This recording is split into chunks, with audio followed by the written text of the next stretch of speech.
Tea Time Tuesday. It's just crazy to me. Time just flies so fucking fast. I mean, it is crazy to me. I just feel like it was yesterday that we were doing this.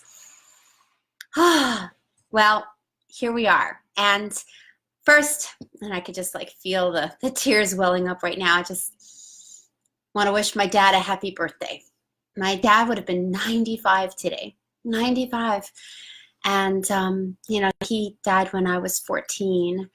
And it was a big deal. It was a really big deal. So I want to not only wish my dad a happy birthday, but I'm going to dedicate this Facebook Tea Time Live to my dad because my dad taught me about love. So did my mom, and my mom continually teaches me about love. And so, maybe I'll do another Facebook Live on my mom's birthday to dedicate it to her. But for today it's my dad's birthday. And when my dad died when I was 14, I was so hurt, so angry, so confused, distraught, every friggin' thing you could possibly name I felt, because he was my everything. And I also felt like, how do I survive without him? Will I ever be loved like I was loved by my dad? My dad gave me such a beautiful space to just be me, to love me completely just as I am. And it got a little tricky at the end because he had brain cancer, and because of the surgery, his personality changed, and the man that was always having my back and saying all the most wonderful things and just loving me all the time suddenly wasn't so nice to me. And it was really painful, and it was really scary. And it also created a lot of messages inside of me that love isn't safe. Love isn't safe. You can't trust that love will even be there, because love disappears. I mean, here was my dad, my everything, my go-to, my king, and suddenly not only was he not being nice to me because he had brain cancer and his personality changed, but then he was taken from me. And so at a very young age, I stopped trusting love. I stopped trusting that it was safe to connect with people. And for a long time, thank you for the hearts. It made me very cautious about opening up my heart to love. So today's talk is about love, and what is our biggest fear about love. And we all have different fears. I'm going to whittle it down to, I think the biggest fear we have is losing it. The biggest fear is that, losing it or not being loved in the way that we want to be loved. Having it be taken away from us, or us feeling that we are not loved. And so when my dad died, I really, obviously I didn't realize this at the time. I was young, and I didn't actually realize it for the next 20, 30 years either. It wasn't really until my 40s when I started doing all the real deep personal growth work called shadow work and all the other personal growth work that I did, like with Tony Robbins, which is what I do now, that I was able to really see these beliefs about love and my fear about opening up my heart, my fear that if I really expose my heart and I really share from the depths of my soul and want to connect with people, that it was really risky. It was really risky and scary to open up my heart, because I opened up my heart. I gave my dad everything I had. He was my dad. He was my safe haven. So if my safe haven could be taken away, why the fuck would I want to open up my heart again to anyone? Because they too can be taken away, whether it be from death, or whether it be them walking away, or them shutting down and taking away their love in some way. So for me, that's been the scariest thing about love. So I just wanted to start off by sharing a little bit about that with me, because love is risky business. It is. let's just call it as it is. Love is risky business. When you open your heart and allow another person in, you don't know what's going to happen. You don't. But what's the alternative? The alternative is to keep your heart closed. The alternative is to not open your heart and connect with people. And so we put these facades on. We put these masks on of I'm good, everything's fine, you know, I'm Wonder Woman, I don't really need anybody. Or even in relationships, sometimes we put on these masks of I've got this, I'm good, I don't have to really be needy, I don't have to really let them know how vulnerable I am. I'm just gonna, tough it out or share just so much because I wouldn't want my partner to know that I'm scared or feeling vulnerable. And so I want to talk about all these things today, or at least as much as I can today, because it's Tea Time Tuesday. I always do something Tea Time Tuesday. One day, I think everything's going to just crash around me, the tea's going to go flying, and I don't know. I'm going to take a sip on that one. But the hardest thing about Tea Time Tuesday is looking at my hair, because I look in the mirror and I go, oh, my hair looks fine. I mean, it's curly, it's crazy. And then I come here and I'm like, and then it's backwards. The Facebook Live is backwards. So if I didn't want to touch it. Ooh, see, I want to go that way, but oh gosh, just don't touch it. Don't touch it. I'll just show you my beautiful earrings that I got from Hawaii. All right, let me take a sip. Take a sip. And for those of you that are watching the replay, feel free to write replay in the comments, ask your questions in the comments. Anybody that wants to ask questions, please post the comments. I will respond, okay? Deep breath. This is a big topic. And again, as you could see, the tears are already welling up because it's my dad. It's about my dad, Some of you saw my short film where I got naked and body painted in the Shed the Shame film. And my mom actually watched it again today. And she said to me, well, aside from the fact that she just thinks I'm awesome, which is awesome. And I love my mom so much. Not because she just thinks I'm awesome, but just because I should just, oh my God, I don't know what I'm doing with my hair. It's just in my eyes. But because she saw that in the film, I said, oh, and it's my dad's birthday. In my short film, I actually videotaped, got interviewed on my dad's birthday, which was really important because I was talking about the messages I got from my dad about being okay or not okay. So what's risky about love? Fucking everything. Getting it, losing it, not sure if we're ever going to get it, not sure if we're ever going to keep it. I mean, there's just so many things about love, and yet it is the most precious thing on the planet. And I'm not just talking about relationship love, where you have a partner, the lover love. I'm talking about just love, It is the most precious, highest priced commodity out there. It's priceless. And when we have it, it is the most glorious thing in the world. And in my opinion, we always have it. We always have love. It's just sometimes it doesn't seem like we have access to it. And when I work with people with my shadow work, a lot of the work we do is how to access love even if you're not with a partner. In fact, in my opinion, accessing love on your own, knowing the love that's inside of you and being able to connect to the love that's in you always is the greatest gift, because then you always feel love.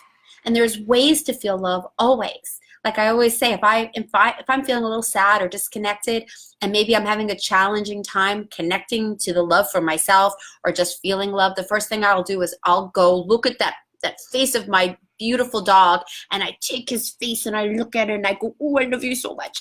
And I look at my beautiful Jasper and I take a breath and I feel the love.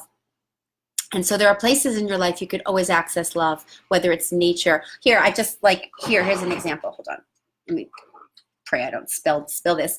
I bought these for myself yesterday. I was in the store and I was like, oh, they're so beautiful. I'm like, I want this. I want this on my desk when I work. I want to feel beauty all around me. I want to see beauty all around me. I want to connect to love all the time, because love is everything. And when we come from that place of love, everything just shows up because we're coming from a place of gratitude and authenticity.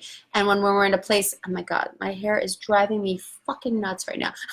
Okay, I think I got it. It was like this one little hair. When we're coming from a place of fear, as we all know, and I'm sure everything I'm saying, you know, it's just a good reminder. When we come from a place of fear, it disconnects us. It shuts us down. When we come from a place of fear, it closes us up and it has us feel like the world is going like crazy and the world is going to like implode or explode. Or when we come from a place of fear, we feel that aloneness and we feel the terror, or we feel a million things, but we don't feel happy. We don't feel expansive, and we certainly are not going to be able to connect with each other in a deep way if we're coming from a place of fear, of lack, of, oh my God, what's this person going to do? So let's dive in right now. And in fact, I'm going to encourage everybody that's watching, if you're willing to, if you dare to, I dare you, write what your biggest fear about love is. So somebody on my Facebook timeline, I asked the question, what's your biggest fear?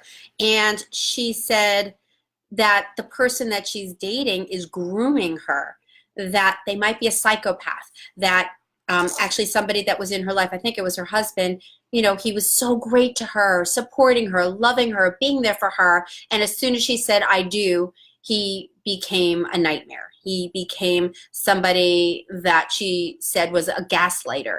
And I have to tell you, I didn't really know the word gaslight. I'd heard it many, many times, and I never really knew what it meant until I was dating someone who gaslighted me left and right. So for those of you that don't know what gaslighting is, and now that I know it from the inside out, and I'll talk about what she said in a minute, someone who gaslights is okay, let's just say you have, something happens, and somebody that you're dating or you're with, anybody, if somebody does something and it's inappropriate behavior, or they drop the ball in some way, and then you call them on it, or you have a conversation with it and you share about what just happened, and you're seeing what you're seeing, and the gaslighter, the other person, twists it and manipulates it without you even knowing, frankly. It just sort of happens. It's the craziest thing. They suddenly say something in a way that has you believing you're actually the one that's at fault. You're the problem. You're the one that caused it, and they don't take any responsibility. And in fact, you start believing that you're the one that made the mistake. You're the one that caused it, and you've been gaslighted. So something happens and you go, hey, that's bad behavior. Someone steps on your toe. Someone like steps on your toe and you go, ouch. And the next thing you know, you're apologizing for having your foot near their foot. That's gaslighting, if you catch my drift. So this person thought everything was fine, and then she realized she was with a gaslighter. So this happens. This happens in relationships where we think we know someone, and then they end up being somebody else. And of course, that is one of the reasons why we sometimes are very cautious about entering into relationships. And frankly, it's good to be cautious up to a point, but we just have to be careful with how cautious we are. I call it strategic vulnerability. That's my little phrase that I love. Strategic vulnerability. To open your heart, to be present, to be available for love, and to be mindful at the same time. Who is this person that you're dating? What are you revealing? How much do you want to reveal? I mean, frankly, I kind of put it all out there. You know, it's just me. I put it all out there. But there are certain things that I'm strategic about. Like, I don't really talk about how my son and I are estranged right now. It's just too freaking painful. It's so painful, as some of you know, and to go into that whole story about what happened with my son and how things are challenging with my son. And even now, I'm just going to keep it to the bare minimum, because I don't want to keep drudging that up, and I don't necessarily want people's opinions, and I don't want to have to tell the whole story. And so I'm strategic about when I share certain things, how I share certain things. But frankly, I pretty much share everything because of anything else, because I'm kind of an open book. I mean, you know, I have my book. I literally have a book that you can open called Loving the Whole Package. And in it, I share a lot about me because I'm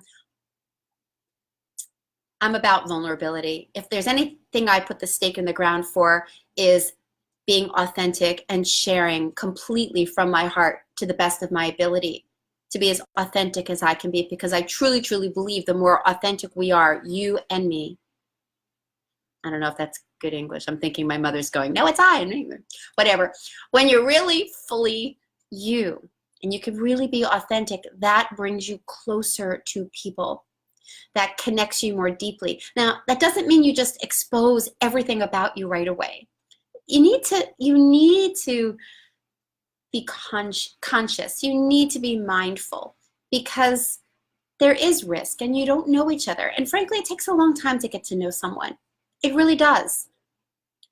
I'm trying to remember, someone said something once and I thought, oh my God, it was so brilliant. Wonder who it was. Might have been Tara Brach. Something to the effect of, when you meet someone for the first time and you're really attracted to them, you're actually attracted to the true essence of who they are. You're attracted to their soul. You're attracted to their beauty. You're pulled in to the truth. But then what happens is all the facades start popping up. All the pieces of their woundings and their baggage, they slowly show up. So in the beginning, we're seeing each other for the beautiful souls that we are, and then we start doing the human dance, which sometimes can be kind of sucky. So we need time to create a safe container to be able to share our hearts, to be able to share our dreams, and to not have it be too risky. But at the end of the day, you might find yourself dating someone who gaslights, like I did. You might find somebody who really seems like they want to give you the world, and then they don't.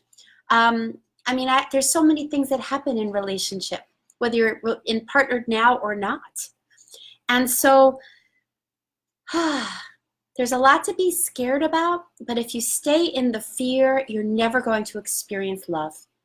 That's the bottom line. If you are in the this might happen and this might happen and this might happen, the more things you're concerned about and the more things you're looking for, the more things you're going to find. There's that hair again. Oh my God. Does that make sense? Give me a thumbs up if it makes sense. All right? In the comments. We need to take good care of ourselves. And I know you want love. You deserve love. You deserve that deep, juicy connection with someone. And if you're single, like I am right now, you know, there's a journey to getting to know somebody, to opening up. You know, a flower starts with a tight little bud. It takes a while for it to really fully blossom. But we see the potential, right? We see the bud and we see the potential. And so we meet someone, we go, ooh, is that a rose? Is that a daffodil? What might that be? I actually was gifted an orchid for Valentine's Day last year, and it lasted for a while, and ultimately the petals died. And sometimes I have a green thumb, sometimes I don't, so I have an iffy green thumb. But I saw that the petals were the leaves were still so green. They were so green and vibrant. So I thought, I don't want to throw this out. There's still life there. Is there a way to bring it back? Is there a way to get it to flower again?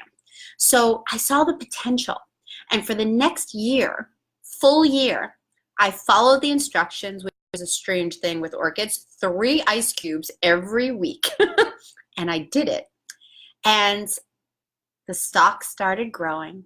The buds started showing up. And I went, am I actually going to get flowers?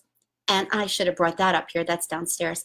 It's beautiful. I have orchids again a year later, so now I know every year I'm going to have orchids. But I didn't know. It took a year for me to know whether this was going to bloom or not, and it did. So when we're in the dating world, or if we're in a relationship, we can see the potential sometimes, but we may not know what is going to happen. And so it's kind of like a dance. How much do you open up to a person? How much do you expose? Because you see the bud, but you don't know where it's going to go. And that bud might open and it might be all crummy inside and it might die in a day. And that might happen.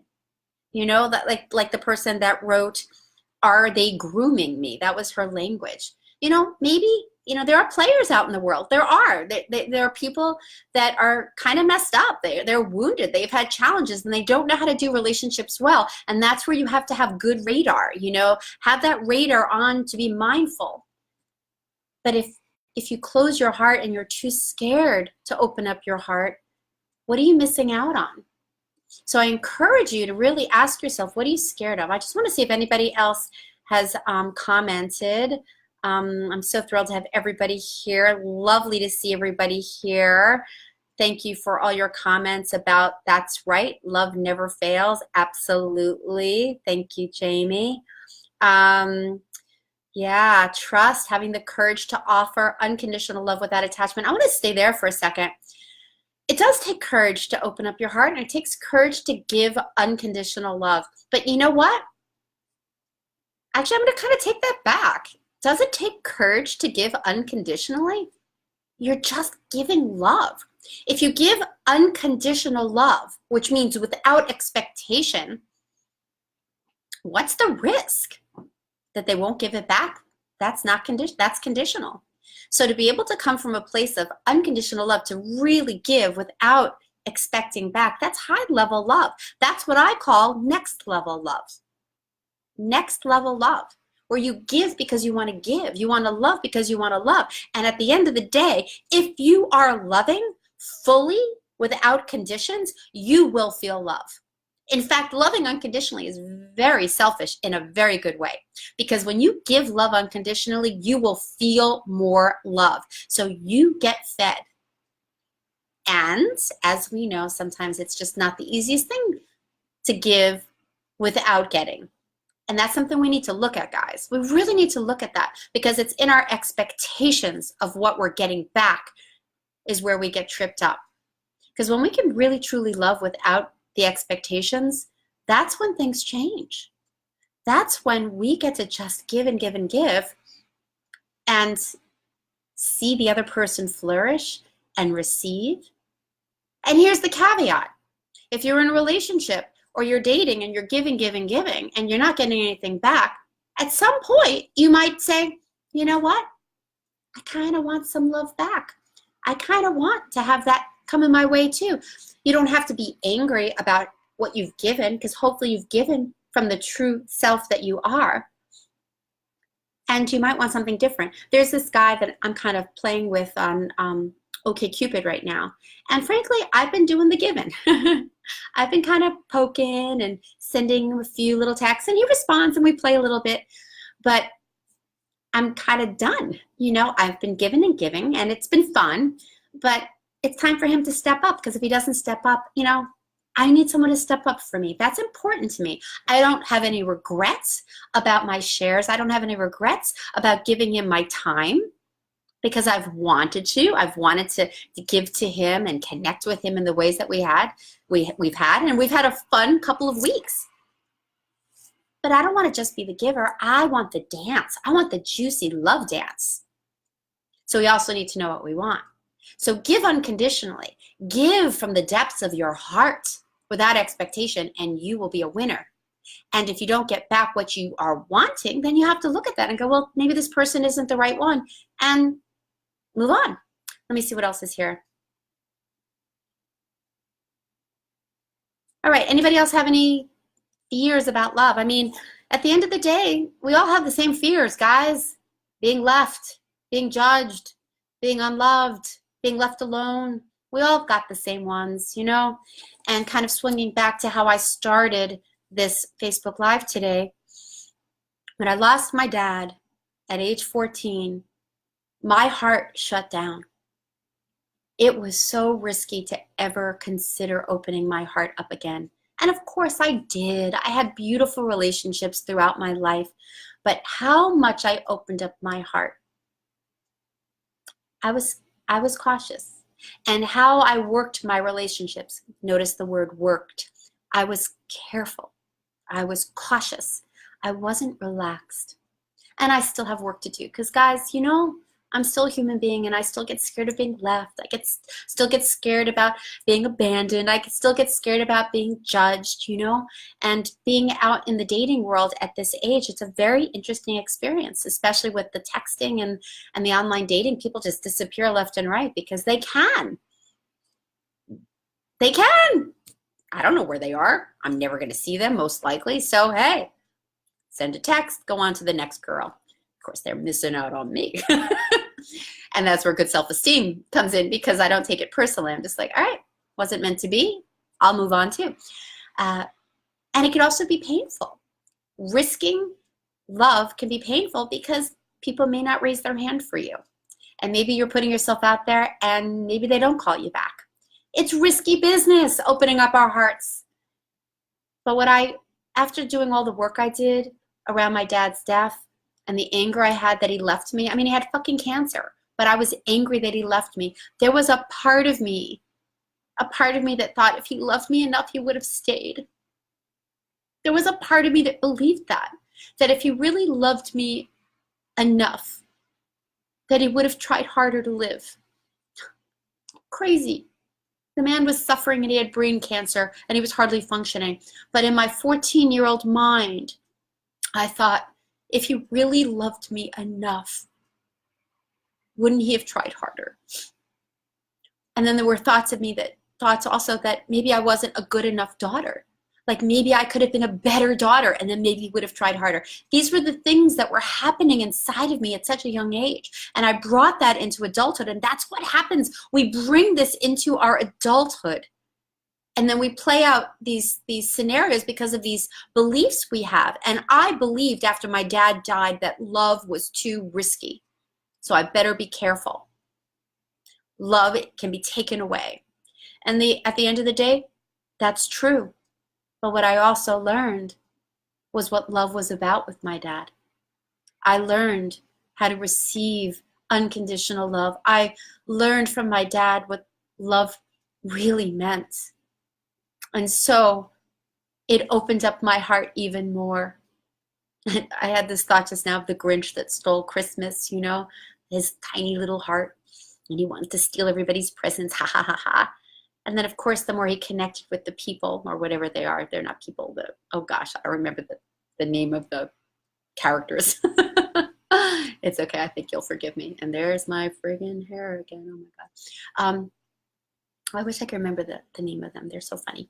Anyway, and no one's helping me, come on. What are the characters' names in that? That when our heart starts to expand, we have more joy. And my dad taught me about love. So what I hope you got from this Facebook Live today is love is risky business. And we don't have to open up our hearts fully right away. We don't have to expose every little nook and cranny of our being right away.